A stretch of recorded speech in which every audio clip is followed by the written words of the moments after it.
Okay, fam, welcome back. So today we're going to be going over the monthly passive income or dividend and options income for the month of November of 2024. So with that being said, let's get it. Okay, so I'm going to start with the M1 Finance portfolio here. You guys can see all the different dividend payments we've received. So I'm going to list them off one by one. So $18.99 from PDI, $5.27 from ORC, 1 cent from Verizon, 164.46 from TSLY, 4 cents from PFLT, 121 from UVV. It's kind of split up here on NVIDIA, but 38 or 35.80, 39 cents, 29 cents.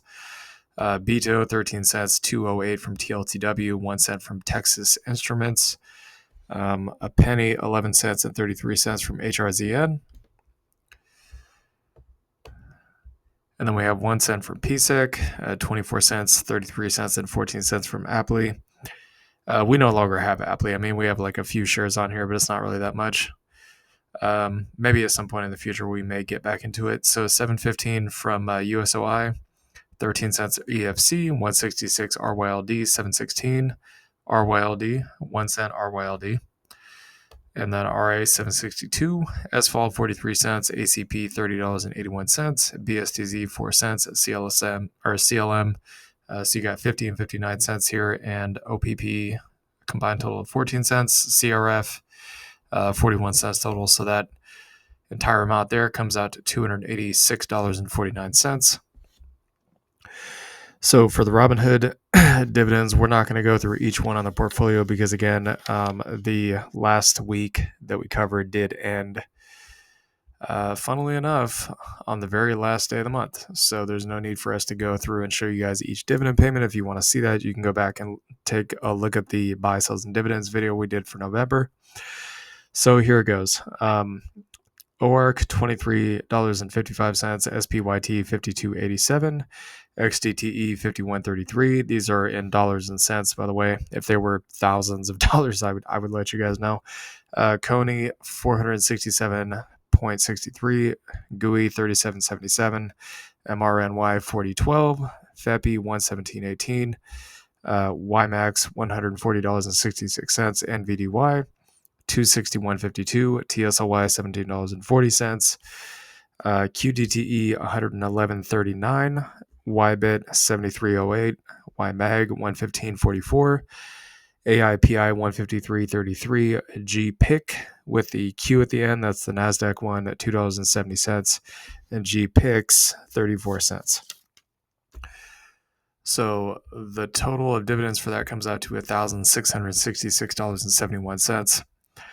Okay, so in terms of profits and losses, so profits on the month of November, we made $153.74 from TSLP, $32.30 from Litecoin, Crypto.com, $285.85 in terms of the profits, SPYT losses. This is the losses, by the way, 4104, XDTE 1765. There was some profits with XDTE, but we had to offset that with the loss, so that's why it's so small. Okay, so in terms of the profits minus the losses, the total here is $413.20 in total in the positive. Now, for options premiums, we have not done as much of this month. And again, the reason being is because we're in crypto right now. That is the main reason. We're focused on capital growth, not income growth for this particular quarter and maybe next quarter as well. So for the options premiums, and again, we went over these in the previous weekly videos that we do, but I'm just going to rehash it one more time. So all of these except for the last two will be Soxel. Okay. So the first one here, the opening date was 10:30, closing date, cash secured put was 11.8. It was $118 times one contract. We closed early. It cost us $45 to close early. But that's actually not even included. So yeah, these numbers are going to be a little off. Sorry about that. Okay, so 11.4 covered call, closing date 11.8. 66 times two contracts. It cost us a little bit to close early, so we closed for $62 in profit. 11.6 cash secured put, closing date 11.8. $46 times one contract, $10 to close early, so $36 in profit. 11.7 entry, closing date 11.15. That's cash secured put. 95 times one contract, $80 to close early. Soxel again. Cash secured put 11.8, closing date 11.15, $78 times one contract. We did get assigned on those. That was intentional, by the way. Again, Soxel 11.8, cash secured put 11.15, closing 77 times one. Soxel again on the 11th. Cash secured put, the closing date on that was the 15th. That was $64 times one contract. All of those we got assigned, and that was all intentional. Mara, so yeah, I'm not really sure about this one. So for some reason we got $41 times two contracts on this. We obviously sold out of Mara, got out of it at a profit. So I'm not sure how this came in here, but it's here. So CLSK, CLSK, we did pay $2,500 to get, well, specifically $2,520 to get out of the options that we were in, so we could just sell. We could buy more on the way down and then eventually get out for profit. But again, we're not counting that in this monthly video, even though it's in here. And the reason being is because we intend to sell CLSK at a later date for a profit to offset those losses. So by the time you see that, you'll know in hindsight that that's what happened. So that's the reason why we're not counting that for this month. Okay, so for the options premiums, the total here is $414. And then there is also the Webull platform. So we got 2367 here from OARC. So that's the last one, and that comes out to 2367 for the total of 2,804.07. Now, if I were to include the Soxel cash secured put that we opened on October 30th, but we closed it on the 8th, I suppose that would be like another. Trying to think of what that would be. That would be like $73. So I suppose we could add that on there. So the true total here would be 2,877.07. So usually we rake in like 4,000 or 5,000 a month on average. On a good month, maybe it's closer to like 6 to 10K.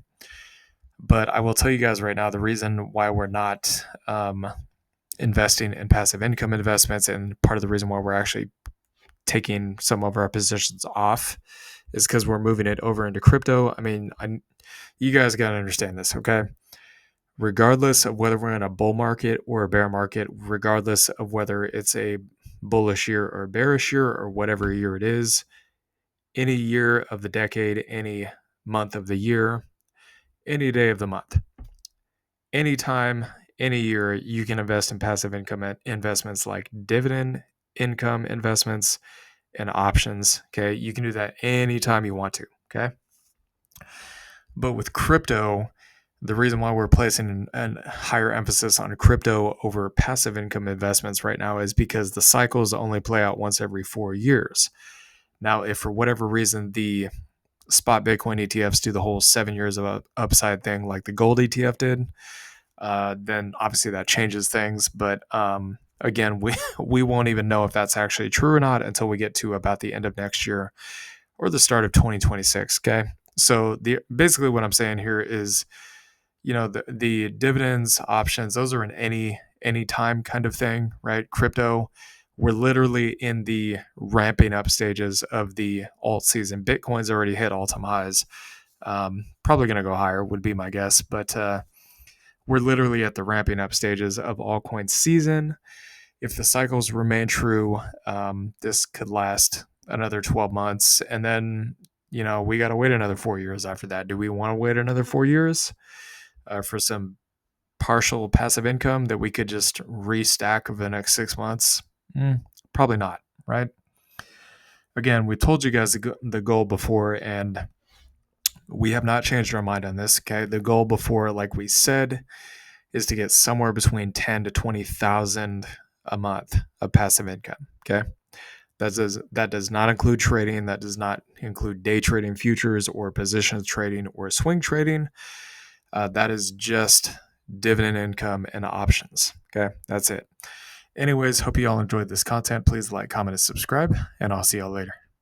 Peace.